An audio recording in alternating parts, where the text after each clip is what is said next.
Hello and welcome to another video from Empire Eternal.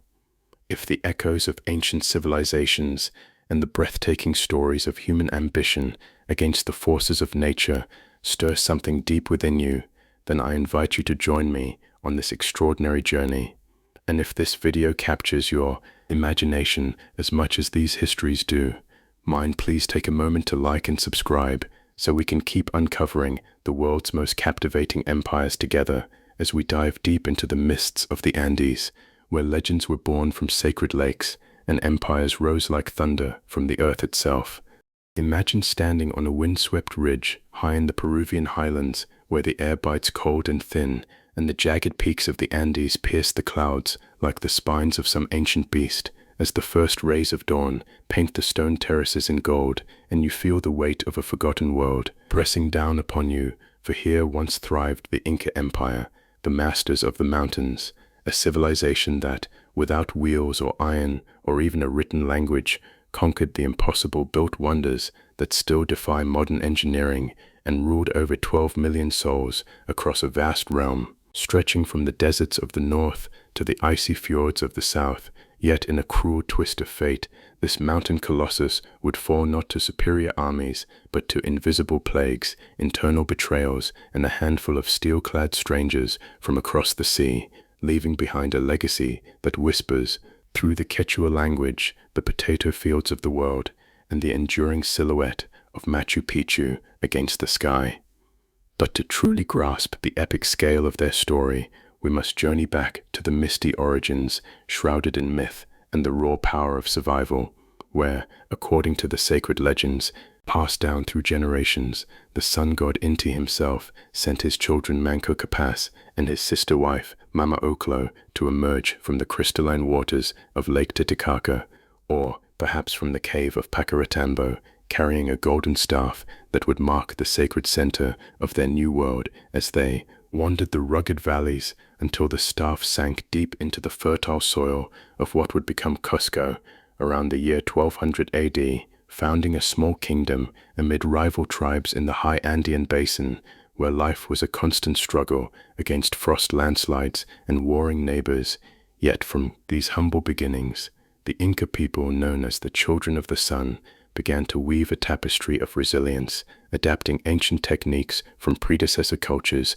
like the Tiwanaku and Wari, honing their skills in stonework and terrace farming that would one day transform barren slopes into bountiful gardens of quinoa, maize, and potatoes, while their early rulers, like the legendary Sinchi Roca and Lok Yupanqui, slowly expanded influence through alliances, marriages, and calculated raids, forging the foundations of a society where loyalty to the Sapa Inca, the divine emperor, was absolute, and the Maita system of communal labor bound communities together in shared purpose.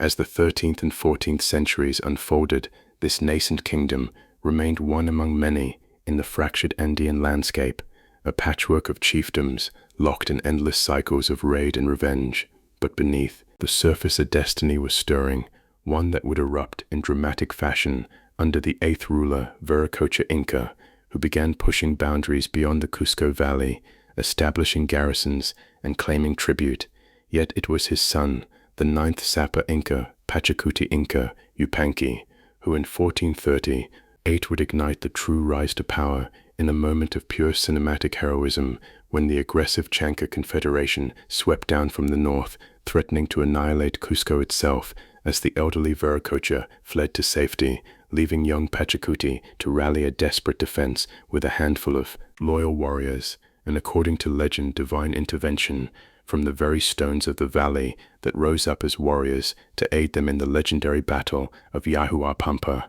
where Pachacuti's forces turned the tide in a blood-soaked clash of spears, slings, and clubs, routing the invaders and capturing their leaders in a victory so complete it shattered the old order forever.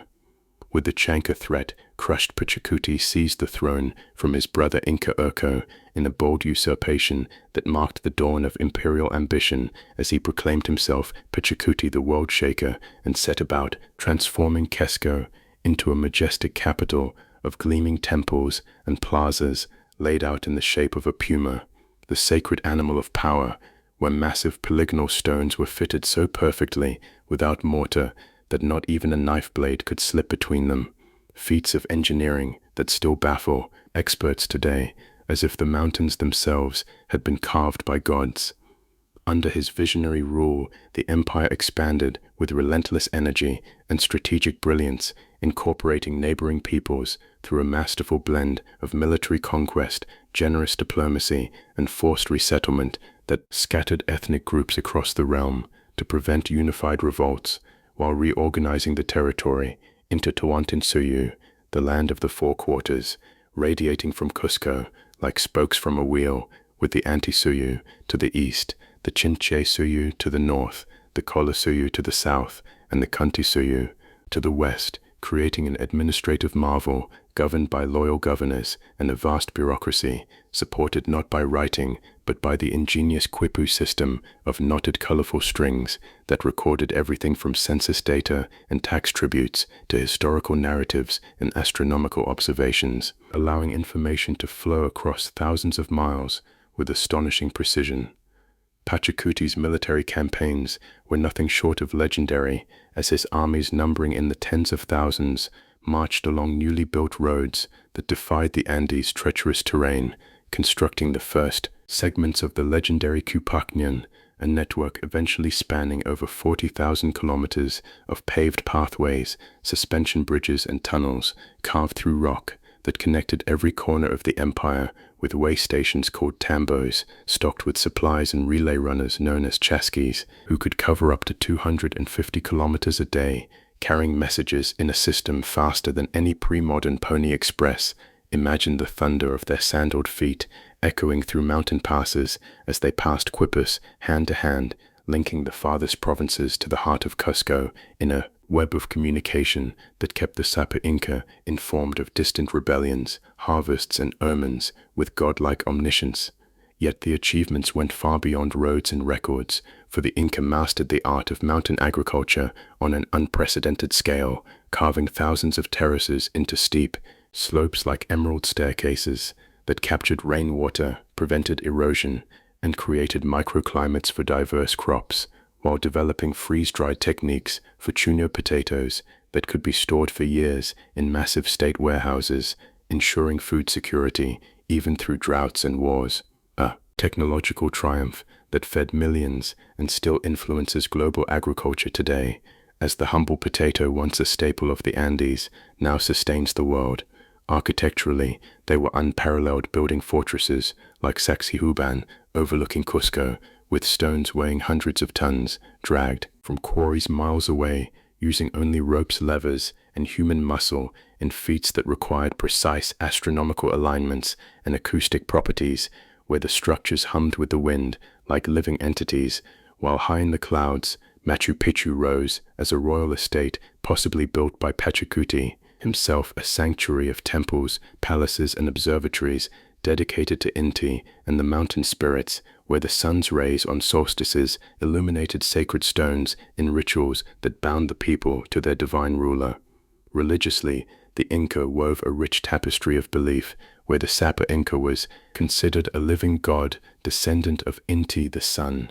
whose festivals filled Cusco with music, dances, and offerings of gold, silver, and sometimes chosen children in Capacicosis performed at sacred wakas, or wakas, natural shrines, like mountains, lakes, and rocks that dotted the landscape, each one a portal to the spiritual realm, where shamans consulted oracles and mummified ancestors known as malquis were paraded in processions to advise the living, creating a society where the dead and the divine intertwined seamlessly with the everyday. Pachacuti's son Topa Inca Yupanqui inherited this burgeoning empire in 1471 and pushed its boundaries even further, conquering the powerful Chimu kingdom on the northern coast, with its sophisticated irrigation and urban centers absorbing their knowledge and wealth, while extending south into what is now Chile and north toward Quito in Ecuador, creating the largest empire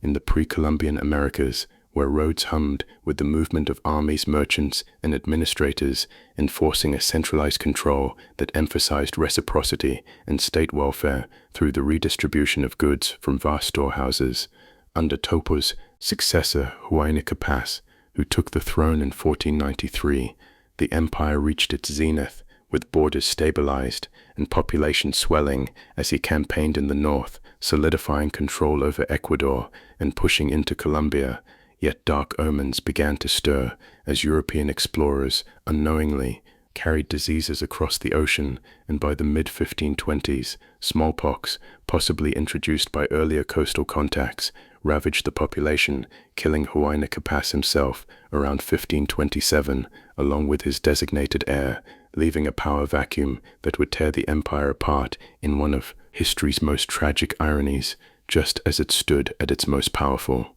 The resulting civil war between his sons Huáscar, based in Cusco, and Atahualpa, who commanded forces in the north, erupted into a brutal conflict from 1529 to 1532, with vast armies clashing in bloody battles across the highlands, as brothers turned on each other in a frenzy of ambition and revenge. Huáscar's forces initially dominant, but Atahualpa's generals proving more ruthless, culminating in the decisive victory at Quipapan, where Atahualpa emerged triumphant, capturing and executing his brother in a display of calculated cruelty that left the empire unified under his rule, but bloodied, exhausted, and vulnerable, with entire regions depopulated and loyalties fractured by the devastation. It was into this fractured realm that a small band of Spanish conquistadors, led by Francisco Pizarro, arrived in 1532, landing on the northern coast with just 168 men-horses, steel weapons, and the invisible ally of disease as they marched inland, exploiting the chaos of the civil war with masterful cunning and treachery, inviting Atahualpa to a meeting in the highland town of Cajamarca, where on November 16th, in a stunning ambush, the Spaniards unleashed gunfire and cavalry charges on the unarmed Inca retinue, capturing the emperor amid the slaughter of thousands of his elite guards in a scene of chaos and betrayal that would echo through history as one of the most lopsided victories ever recorded. Atahualpa, desperate to buy his freedom, offered a ransom room filled floor to ceiling with gold and twice with silver, a fortune that the Inca delivered with astonishing efficiency from across the empire, melting down sacred artifacts, temples, and jewelry in a heartbreaking display of devotion. Yet once the treasure was secured, Pizarro betrayed his word, accusing Atahualpa of treason and executing him by garrote in August 1533, a shocking end to a divine ruler that shattered the Inca world as Spanish forces marched on Cusco, installing puppet rulers like Atahualpa, who soon died mysteriously, while the empire's administrative machinery began to unravel under foreign occupation. Yet the story does not end there, for resistance flickered like embers in the mountains as Manco Inca, a half-brother who had initially cooperated with the Spaniards, grew disillusioned by their greed and cruelty, launching a massive rebellion in 1536, besieging Cusco with tens of thousands of warriors in a grueling 10-month campaign that saw desperate hand-to-hand fighting amid the very streets Pachacuti had built, before retreating to the remote stronghold of Vilcabamba, where a neo-Inca state endured as a guerrilla enclave for decades, waging hit-and-run raids and preserving traditions against overwhelming odds until the final Sapa Inca, Tupac Amaru, was captured and executed in 1572, marking the definitive fall after nearly 4 decades of defiance. The decline had been swift and merciless, accelerated not only by Spanish steel and ambition, but by the devastating waves of smallpox, measles, and influenza that wiped out up to 65% of the population before the invaders even arrived, creating power vacuums, famines, and social collapse that no amount of mountain mastery could withstand, while internal divisions from the Civil War left the once unified Tawantinsuyu ripe for exploitation as local Caraca lords switched allegiances and old rivalries resurfaced in the chaos. In the aftermath, Spanish colonial rule dismantled the Inca systems, replacing quippus with written records, roads with horse trails, and divine emperors with distant kings. Yet the spirit of the mountains endured as Quechua-speaking descendants preserved oral histories, agricultural techniques, and communal values, weaving Inca blood and resilience into the fabric of modern Peru, Bolivia, Ecuador, and beyond, where today Machu Picchu stands as a UNESCO wonder, drawing millions who walk the same stone paths once trod by emperors, feeling the pulse of an empire that tamed the Andes and whose innovations in sustainable farming, engineering, and governance offer lessons for our own world facing environmental challenges and the need for harmonious living with nature.